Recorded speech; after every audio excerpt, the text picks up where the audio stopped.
नमस्कार विद्यार्थी मित्रों, तपोवन साइंस एकेडमी में आपનું हार्दिक स्वागत है। विद्यार्थी मित्रों, आज આપણે ચેપ્ટર 12 માં વનસ્પતિઓ દ્વારા ખનિજ તત્વના શોષણની ક્રિયાવિધિ વિશે અભ્યાસ કરીશું।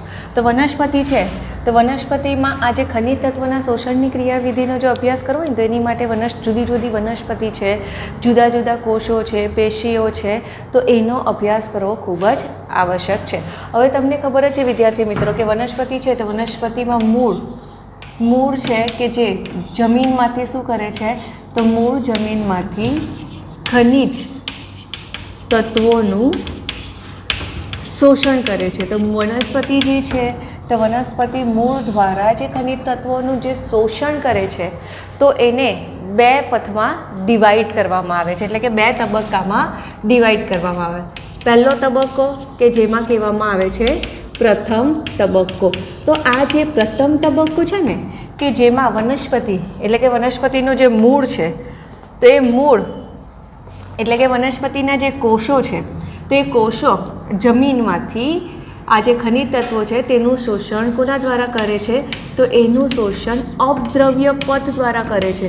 તો વિદ્યાર્થી મિત્રો, આપણે અપદ્રવ્ય અને સદ્રવ્ય પથ વિશે ભણી જ ગયા। તો અપદ્રવ્ય પથ એટલે આપણે એમ કહીએ કે અવકાશ દ્વારા, અવકાશ એટલે કે આપણે કોષ દિવાલ છે, કોષ દિવાલ મારફતે અથવા તો વનસ્પતિમાં જે કોષો બાહ્યક છે તો આ જે બાહ્યકના કોષો વચ્ચે જે અવકાશ હોય ને તો એ અવકાશ મારફતે શું થશે, તો એ અવકાશ મારફતે ખનિજ તત્વો જે છે તેનું શોષણ થાય છે।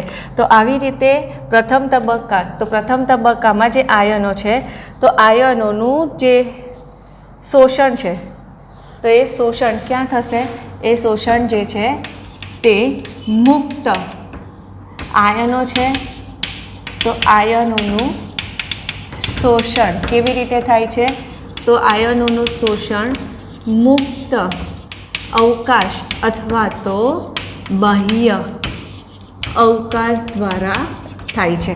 હવે આવી રીતે આપણે કોષની દિવાલ મારફતે અથવા તો આવી રીતે મુક્ત અવકાશ દ્વારા જો ખનિજ તત્વોનું શોષણ થાય એટલે કે આયનોનું શોષણ થાય તો એમાં શક્તિની કોઈ આવશ્યકતા રહેતી નથી।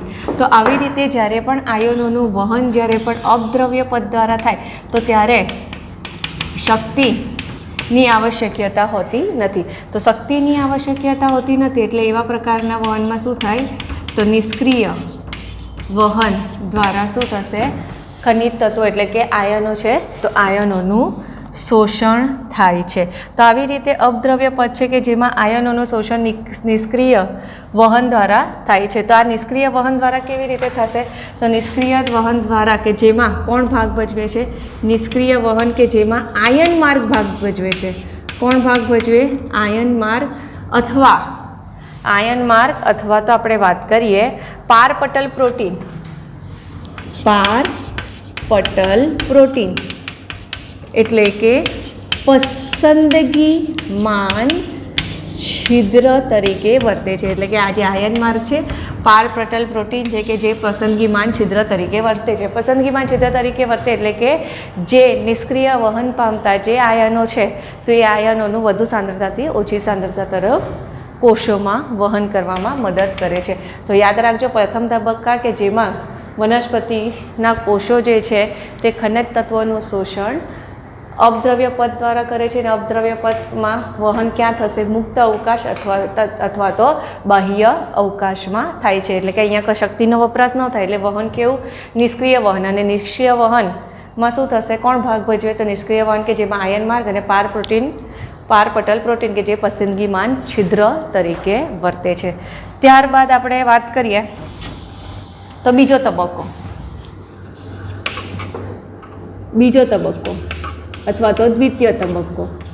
તો બીજા તબક્કામાં શું થશે, બીજા તબક્કામાં કે જેમાં આયનોનું શોષણ જે છે તે કેવી રીતે થશે, તો સદ્રવ્ય પથ દ્વારા થાય છે। કોના દ્વારા થાય છે, તો સદ્રવ્ય પથ દ્વારા થાય છે। તો આ જે સદ્રવ્ય પથ કે જેમાં આંતરિક અવકાશ કોષો છે તો કોષોનું વહન કેમાં થાય છે, આયનો છે તો આયનોનું વહન કોષોના આંતરિક અવકાશમાં થશે। તો આંતરિક અવકાશમાં આયનોનું વહન થાય છે. અને જે આંતરિક અવકાશમાં આયનોનું વહન થાય છે તો એ વહન કેવું હોય છે? તો એ વહન ધીમું હોય છે. તો એ વહન કેવું હોય છે? તો એ વહન ધીમું હોય છે. અને અહીંયા આયનોનું જે શોષણ છે તો આ જ્યારે પણ સદ્રવ્ય પદ ખનિજ તત્વોના શોષણ માટે થાય છે તો ત્યારે એ શોષણ કેવું હશે? તે સક્રિય પ્રકારનું હશે. એટલે કે સક્રિય વહન હશે. સક્રિય વહન કે જેમાં શક્તિની આવશ્યકતા હોય છે. શેની આવશ્યકતા હોય છે? તેમાં શક્તિની આવશ્યકતા હોય છે. તો આમાં શક્તિની કેમ આવશ્યકતા હોય છે? કે સદ્રવ્ય પદ છે તો સદ્રવ્ય પદ કે જેમાં આયનોના નિકાલ તથા પ્રવેશ માટે ચયાપચય ઉર્જાની આવશ્યકતા હોય છે. એટલે કે તમારે સિમ્પલ કેવી રીતે યાદ રાખવાનું કે અપદ્રવ્ય પદ કે જેમાં મુક્ત અવકાશ અથવા તો બાહ્ય અવકાશ દ્વારા આયનોનું વહન થાય છે, જેમાં એટીપીનો વપરાશ ન થાય એટલે કે નિષ્ક્રિય વહન દ્વારા થાય છે. જ્યારે બીજા તબક્કામાં કેવું થાય છે તમને ખબર જ છે. કેમ? કારણ કે અંતઃસ્તર આવે ત્યાં શું થશે કે પેલી કાસ્પેરિયન પટ્ટિકા હોય એટલે શું થશે કે ત્યાં કોષની અંદર એટલે કે કોષ રસમાં આયનનો પ્રવેશ થશે, જેના લીધે શક્તિની આવશ્યકતા હોય છે. તો કોષ રસની અંદર આયન પ્રવેશ એટલે કે શું કહેવાય? કોષના આંતરિક અવકાશમાં પ્રવેશે છે. એટલે આ પ્રકારનું જે વહન કેવું હોય છે? તો ધીમું હોય છે, જેમાં શેની આવશ્યકતા હોય છે? તો શક્તિની આવશ્યકતા હોય છે. કારણ કે આયનોનો નિકાલ કરવો અને આયનોનો કોષની અંદર પ્રવેશ કરવા માટે ચયાપચય ઉર્જાની જરૂર પડે છે. હવે આયનોનું જે વહન થાય છે ને તો આયનોના વહનને ફ્લક્સ કહેવામાં આવે છે. શું કહેવામાં આવે? ફ્લક્સ કહેવામાં આવે છે.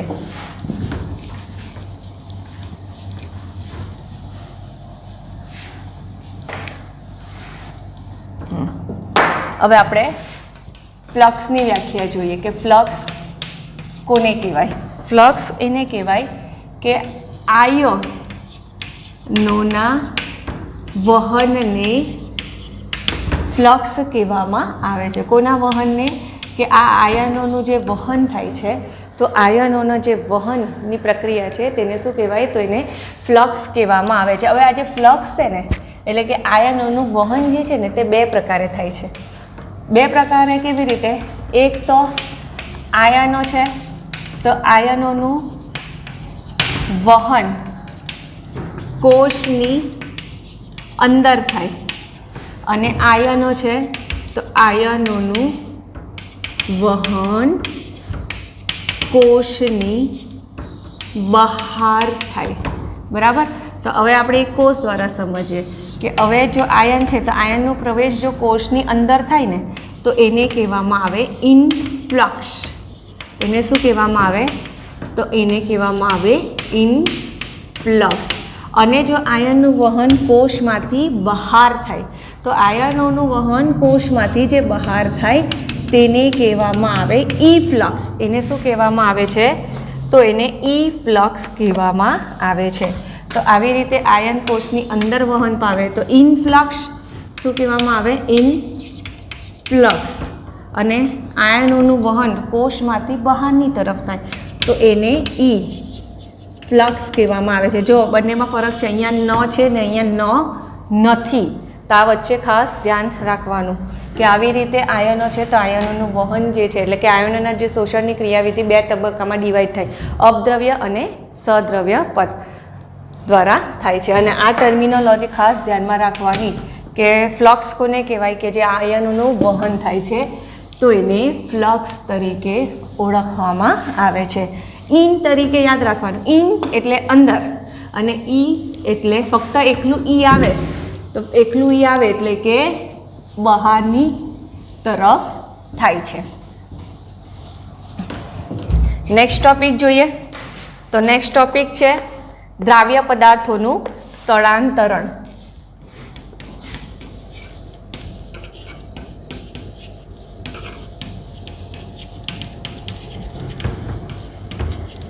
હવે જે દ્રાવ્ય થઈ ગયેલા પદાર્થ હોય તો એ પદાર્થોનું સ્થાનાંતર કેવી રીતે થાય છે તેના વિશે વાત કરીએ. તો અહીંયા આપણે ફક્ત ખનિજ ક્ષાર રિલેટેડ વાત કરવાની છે આ ટૉપિકમાં. તો હવે વનસ્પતિ છે તો વનસ્પતિ શું કરે, મૂળ છે તો મૂળ દ્વારા શું કરશે, ખનિજ ક્ષારનું શોષણ કરે છે અને શોષણ કરીને મૂળ શું કરે છે, એ ખનિજ ક્ષાર ક્યાં સુધી પહોંચાડે છે, તો મૂળની જલ વાહક પેશી છે, બરાબર ને. હવે આપણે આ સમજીએ, આ અધિસ્તર છે, આ મૂળ રોમ છે, તો મૂળ રોમ દ્વારા ખનિજ પાણી સાથે શું થાય, ખનિજ તત્વોનું પણ શોષણ થાય છે.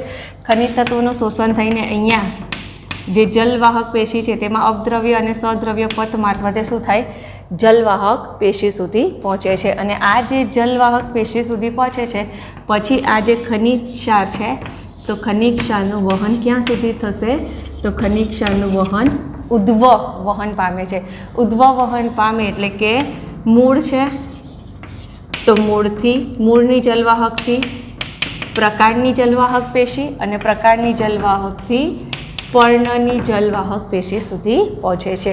અને પ્રકાંડમાં જે કોષોને ખનિજ તત્વોની આવશ્યકતા હોય ત્યાં એનું શું થઈ જાય છે, તો ડિસ્ટ્રીબ્યુશન થાય છે. ત્યાં એનું શું થઈ જાય છે, ડિસ્ટ્રીબ્યુશન થાય છે. જે કોષોને ખનિજ તત્વની આવશ્યકતા હોય તેમ તેમ એ ઉપરની તરફ જશે તેમ તેમ એનું શું થઈ જશે, ડિસ્ટ્રીબ્યુશન થતું જાય છે. તો આવી રીતે ખનિજ ક્ષારો છે એ જલવાહકના માધ્યમથી પાણી સાથે સાથે ઉદ્વ વહન પામે છે. શું પામે છે, ઉદ્વ વહન એટલે કે મૂળથી પ્રકાંડ અને પ્રકાંડથી પર્ણ સુધી પાણી સાથે ઉદ્વ વહન પામે છે.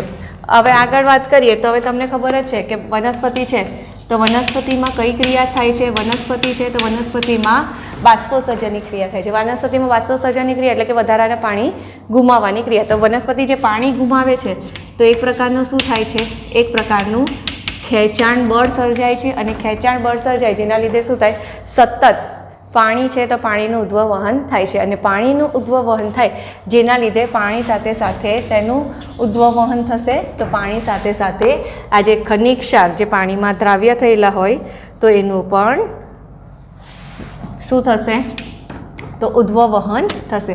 હવે આપણે સમજીએ જલવાહક રસ. હવે જલવાહક રસ કેમ કીધું ખબર, એટલે કે પાણી પ્લસ ખનિજ ક્ષાર. તો પાણી પ્લસ ખનિજ ક્ષાર તેને કહેવામાં આવે જલવાહક રસ. તો આવી રીતે આપણે એમ કહીએ ને કે જલવાહક પેશીના માધ્યમ થ્રુ આપણે આ ખનિજ ક્ષારનું વહન સમજી શકીએ. તો એની માટે આપણે રેડિયો એક્ટિવ જો સમસ્થાનિકનો ઉપયોગ કરીએ તો રેડિયો એક્ટિવ સમસ્થાનિકના ઉપયોગ દ્વારા પણ આપણને આઈડિયા આવે કે ખનિજ તત્વ છે તો ખનિજ તત્વો શું થાય, વનસ્પતિના જલવાહક પેશીના માધ્યમ દ્વારા વહન પામે છે, બરાબર. આ રેડિયો એક્ટિવ સમસ્થાનિકની મદદથી પણ આઈડિયા આવે કે વનસ્પતિ છે તો વનસ્પતિમાં આ જે ખનિજ તત્વો છે તો ખનિજ તત્વોનું વહન શું થશે, જલવાહક પેશીના માધ્યમ દ્વારા થાય છે. હવે આપણે સમજીએ કે ભૂમિ છે તો ભૂમિમાં આવશ્યક તત્વોનો સંચય સ્થાન તરીકે ઓળખવામાં આવે છે. એટલે કે જમીન છે તો જમીનને કેમ આવશ્યક તત્વોનો સંચય સ્થાન તરીકે ઓળખીએ છીએ. હવે આપણે જનરલ ચર્ચા કરીએ તો તમને ખબર જ છે કે જમીનને કેમ સંચય સ્થાન તરીકે ઓળખ્યા કે જમીન છે તો જમીન કે જેમાં શું થાય, વનસ્પતિ. કારણ કે આપણે તો માટી ખાવા જવાના નથી, આપણે શેના પર નિર્ભર છે, તો આપણે વનસ્પતિ પર જ નિર્ભર છે. તો એટલે ભૂમિ છે તો ભૂમિને આવશ્યક તત્વોનો સંચય સ્થાન તરીકે ઓળખવામાં આવે છે. કારણ કે ભૂમિ છે તો ભૂમિમાં પાણી હોય છે, એમાં ખનિજ તત્વો બધા પ્રેઝન્ટ હોય છે. એટલે ભૂમિ છે તો ભૂમિને આવશ્યક તત્વોનો સંચય સ્થાન તરીકે ઓળખવામાં આવે છે.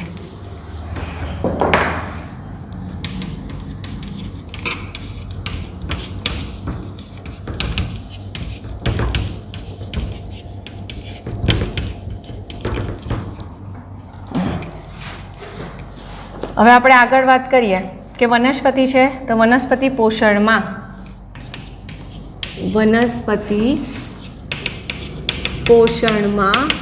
ખનિજ, બરાબર, પોષણમાં ખનિજ તત્વોની ભૂમિકા છે તો એને શું કહેવામાં આવે? પોષણમાં ખનિજ તત્વોની ભૂમિકા હોય છે. તો આવી રીતે વનસ્પતિના પોષણમાં ખનિજ તત્વોની જે આવશ્યકતા હોય છે પરિણામ સ્વરૂપ એને શું કહેવામાં આવે છે? તો એને ખનિજ પોષણ કહેવામાં આવે છે. હવે વનસ્પતિ છે તો વનસ્પતિના ખનિજ તત્વો ક્યાંથી મળે છે? હવામાંથી તો મળવાના નથી. આપણે ભણી જ ગયા કે વનસ્પતિ છે તે વનસ્પતિ શું કરે છે? આયનિક સ્વરૂપે આ બધા જે જુદા જુદા ખનિજ તત્વો છે તેનું શોષણ કરે છે. કેમ? કારણ કે ખનિજ તત્વો વગર એ વનસ્પતિ જે છે તેનું જીવનચક્ર એ કમ્પ્લીટ કરી શકતી નથી. એના વૃદ્ધિ, વિકાસ, પ્રજનન બધી જ ક્રિયાઓ માટે ખનિજ તત્વોની આવશ્યકતા હોય છે. એટલે જ ને વનસ્પતિ છે તો વનસ્પતિમાં શું હોય? મૂળ હોય ને આ મૂળ જ એક એવો સ્ત્રોત છે કે શું કરે છે? જમીનમાંથી પાણી સાથે ખનિજ ક્ષારનું શોષણ કરી શકે છે. હવે જમીન છે તો જમીનને બધા તત્વો ક્યાંથી મળે? જમીન છે તો જમીનને ખનિજ તત્વો ક્યાંથી મળે છે? તો જમીન છે તો જમીનમાં આ જે ખડકો તૂટે ને, ખડકો તૂટવાથી અથવા તો તેનું ક્ષરણ એટલે કે ધોવાણ થવાથી, બરાબર, ક્ષરણ થવાથી શું થશે? ક્ષરણ થવાથી શું થશે? એમાં ભૂમિમાં રહેલા જે ખનિજ તત્વો છે તો એ ભૂમિ એટલે કે જમીનમાં રહેલા જે ખનિજ તત્વો છે તો એ ખનિજ તત્વોની જે પ્રાપ્તિ છે તો એ પ્રાપ્તિ કોને થાય છે? તો એ પ્રાપ્તિ મૂળને થાય છે. તો આવા ખડકો તૂટે, એનું ધોવાણ થાય છે એટલે જમીન કેવી? પોષક તત્વોથી ભરપૂર થશે અને ભરપૂર થશે એટલે એના લીધે એની પ્રાપ્તિ કોને થાય? તો એની પ્રાપ્તિ મૂળને થાય છે. અને આ જે જમીન છે તો જમીન આવી રીતે શું થાય? દ્રાવ્ય ખનિજ ક્ષાર અને અકાર્બનિક અને કોનાથી? તત્વોથી કેવી હોય છે? તો આ બધા તત્વોથી સમૃદ્ધ હોય છે. સમૃદ્ધ એટલે કે આ ભૂમિમાં દ્રાવ્ય ખનિજ ક્ષાર અને અકાર્બનિક તત્વોનું પ્રમાણ કેવું હોય? તો અકાર્બનિક તત્વોનું પ્રમાણ વધારે હોય છે. હવે આપણે આગળ વાત કરીએ તો ભૂમિ છે તો ભૂમિમાં માત્ર ખનિજની જ પ્રાપ્યતા હોતી નથી. એટલે આપણે અત્યાર સુધી એમ કે ખનિજ તત્વો તો એકલા ખનિજ તત્વો થોડી હોય, પાણી પણ હોય કે નહીં? તો વનસ્પતિ છે તો વનસ્પતિ આના પરથી આપણે કહીએ કે જમીન સાથે એને પહેલી વાત એ છે કે વનસ્પતિ છે તો વનસ્પતિનો મૂળ શેમાં કૂપાયેલા હોય? તો વનસ્પતિના મૂળ જે છે તે કેમાં કૂપાયેલા હોય? તો એના મૂળ જમીનમાં કૂપાયેલા. એટલે વનસ્પતિને ટકી રહેવા માટે, એને ઊભા રહેવા માટે શેની? જમીનની આવશ્યકતા હોય છે. તો આ પહેલો પ્રોફિટ થઈ ગયો કે એકલું વનસ્પતિને જમીનમાંથી કંઈ ખનિજ તત્વો નથી મળતા પણ એને ટેકો આપવા માટે એક સ્થાનની પ્રાપ્તિ થાય છે. પ્લસ જમીનમાંથી પાણી પણ મળી રહે છે, બરાબર ને?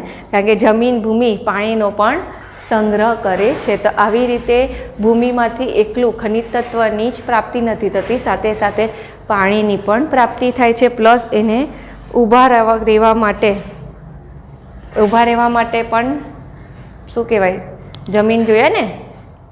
ત્યારબાદ મૂળ છે તો મૂળને હવાની પ્રાપ્યતા બી કેમાં થાય છે? એટલે કે એની ઓક્સિજનની પ્રાપ્યતા બી કેમાંથી થશે? જમીનમાંથી જ થશે ને. તો આવી રીતે આવશ્યક ખનિજ તત્વો છે તો આવશ્યક ખનિજ તત્વોની સાથે સાથે બીજા પણ પ્રોફિટ મળી રહે છે ભૂમિમાંથી. હવે આવશ્યક ખનિજ તત્વો છે તો આવશ્યક ખનિજ તત્વોની જો ઉણપ સર્જાય તો એની શું થશે? સીધી એની પાક પર અસર થશે અને પાકમાં શું થાય? એની ઉણપ સર્જાય, એટલે કે પાકમાં ઘટાડો થશે, બરાબર ને? પાકમાં શું થાય? તો ઘટાડો થાય છે. તો આવી રીતે શું થશે? પાકને નુકસાન થાય છે.